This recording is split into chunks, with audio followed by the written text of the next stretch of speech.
Olha só, agora a gente vai falar de um assunto muito importante, especialmente para você que é pai, que é mãe. Porque se o seu filho começou a, sabe o filho pequeno que já não quer mais cumprir regras, aquele combinado, começou a reclamar, coloca dificuldade em tudo, cria muito drama, esses podem ser alguns sinais de que o seu filho já não é mais aquela criança que costumava ser e está deixando a infância e se tornando um pré-adolescente. Para entender essa fase e também apontar a importância dos pais nessa fase, nós vamos conversar com a Josiane de Souza, que é psicóloga especializada em terapia familiar. Boa tarde, seja muito bem-vinda ao Ver Mais, Josi. Boa tarde, é um prazer estar aqui com vocês. Da mesma forma. É uma demanda grande no consultório esse tema? Muito, é uma demanda bastante ampla, porque é uma fase muito complexa, né? É uma fase de transição, que eu digo, né? Você está saindo da infância para a idade adulta, então a adolescência, ela estabelece muitas decisões e, ao mesmo tempo, muitas escolhas, né? Que essa fase estabelece. Então, acaba gerando, e também muitas mudanças físicas, biológicas, emocionais e principalmente também neurológicas. Agora, Josi, assim, eu sou mãe também, a gente quando tem filhos, a gente quer ter filhos com personalidade, com opinião, enfim, assim, que cresçam fortes para a vida. Só que quando eles começam a manifestar algumas opiniões, alguns posicionamentos, a gente também já quer dar uma segurada. Então,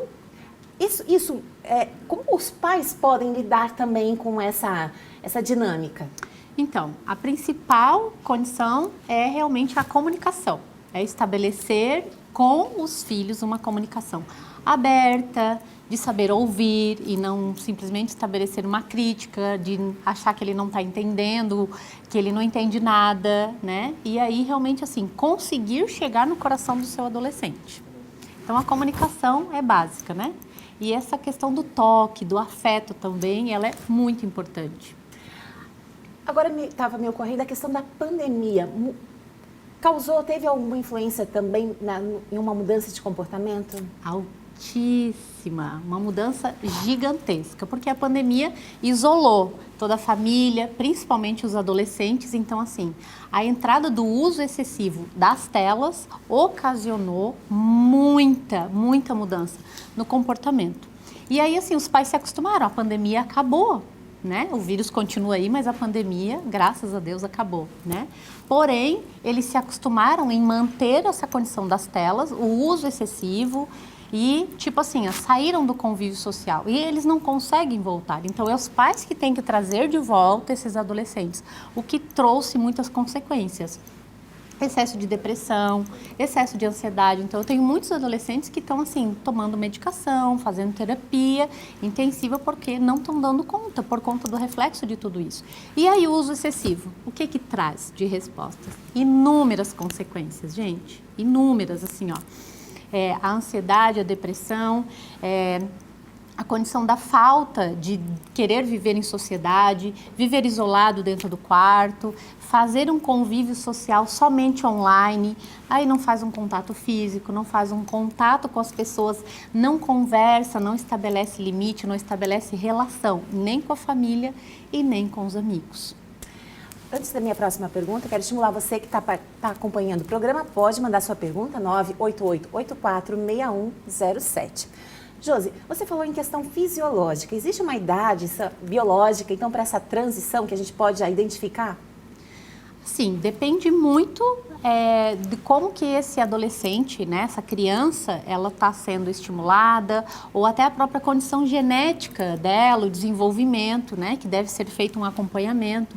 Então, assim, não existe, assim, tem criança que com 10 anos já começa a entrar na adolescência, né? Como tem crianças que às vezes com 13 anos ainda não estão vivenciando essas mudanças que são muito importantes. Então, essa mudança de comportamento, ficar mais respondão, fazer drama, isso é muito visível. Agora, por outro lado, quando a criança não manifesta nada, também pode ser um sintoma que deve ser observado?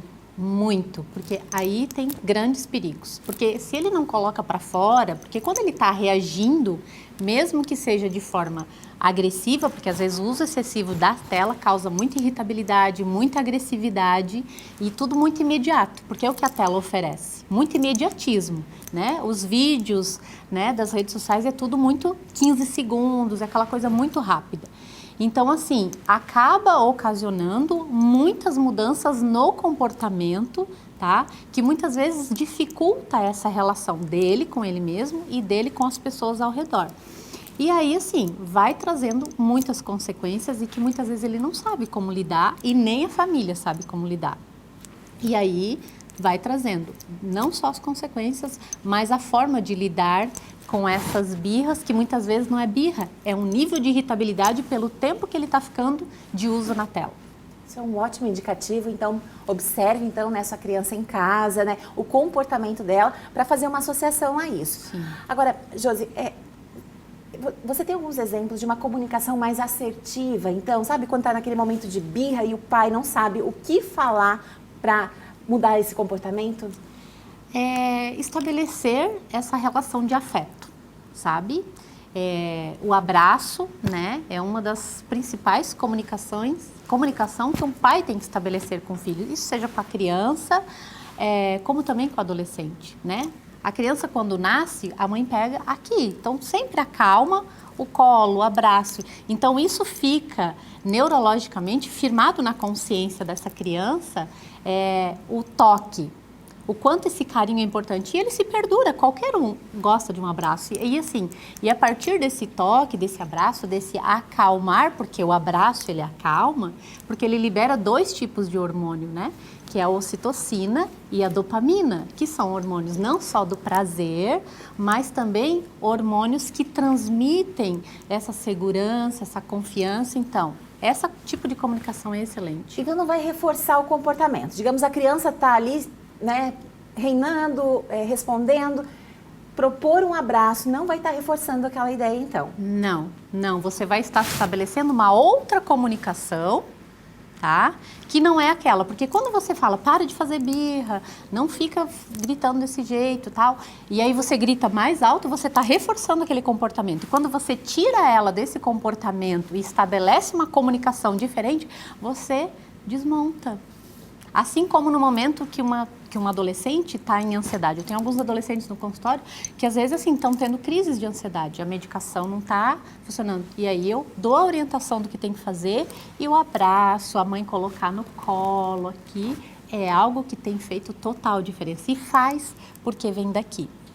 Nossa, que lindo isso, porque assim, ó, normalmente a gente tende a ter 2 comportamentos, um em casa, na intimidade, uma forma de lidar com os filhos e outro no meio social, né? No meio social, normalmente as pessoas tendem a manter o controle, né? Tipo, fica quieto, em casa a gente conversa. Aí aquela criança não está acostumada a ser tratada dessa forma, então ela pensa, opa, é minha hora de assumir o controle aqui. Sim, exatamente. Então essa busca desse imediatismo também estabelece essa dificuldade de lidar com isso, né? Porque querem tudo para ontem. E tentar manter, então, a mesma postura, o mesmo comportamento, tanto na intimidade, né, quando ninguém está vendo, Sim. quanto também na rua, ou na frente dos outros, que é Sim. aquele momento que a gente é desafiado, Isso. né?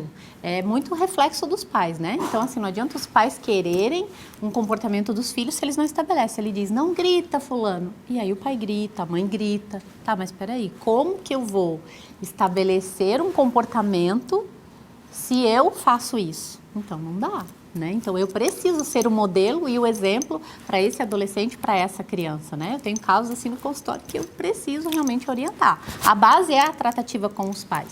Perfeito. E com essa mensagem poderosíssima, fortíssima, eu agradeço a sua presença, Josiane de Souza, psicóloga especializada em terapia familiar. Muito obrigada e seja sempre bem-vinda ao Ver Mais. Obrigada também. Obrigada. É um prazer estar aqui.